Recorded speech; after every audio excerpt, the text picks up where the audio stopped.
ficar sem motivo para ser feliz. Observe a natureza. Eu vou dar um exemplo agora, na cor dessas plantas, na cor dessas flores, que Deus pintou com a mão. Observe a natureza para você ser feliz. Você que está dentro desse apartamento, dentro dessa casa, trancado aí, né? Só pensando em problema, com depressão, com tristeza no coração, se alegra. Abre essa janela, abre a porta da sua casa, vai lá do lado de fora, olha o céu, olha a cor do céu que Deus pintou com a mão. Olha o céu que Ele fez para você admirar. Observa a natureza, observa os pássaros cantando. Se você mora longe da natureza, observe o céu, observe o sol, a lua. Tudo isso daí é para nós se alegrar, porque essa natureza foi Deus que fez com a própria palavra dEle. Eu vou dar um exemplo aqui dessa natureza na cor dessas plantas, para que essa cor você venha olhar e venha se alegrar. Olha essas cores dessas plantas. Isso aqui é obra de Deus, não é obra do homem. Isso aqui foi Deus que criou. A natureza, as plantas, olha aqui essa cor de ouro.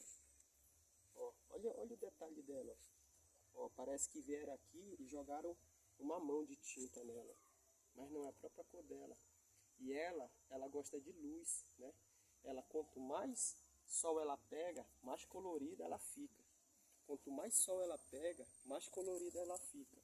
Essa daqui já procura o sol também. Se o sol estiver para cá, ela se entorta para cá. Se o sol estiver para lá, ela se entorta para lá. Quer dizer que ela necessita do sol. E essa planta aqui sabe que a luz faz bem para ela. Essa planta sabe que a luz traz força para ela. E você aí, dentro da sua casa, no escuro, dentro do seu quarto isolado, dentro do seu quarto aí, pensando que está fraco, saia para o sol, saia para a luz, abra essa casa, abra essa janela, se levanta dessa cama, sai do fundo dessa rede, se alegra com a natureza que Deus lhe deu. Olha essa outra cor aqui, ó, verde com rosa, e da flor vermelha. Verde com rosa, e ela da cor vermelha. Essa daqui também, ela necessita do sol. Quanto mais sol, isso aqui é croto, o nome disso aqui é da espécie dos crotos. Quanto mais sol essa planta aqui pega, mais rosa ela fica. Ela necessita do sol.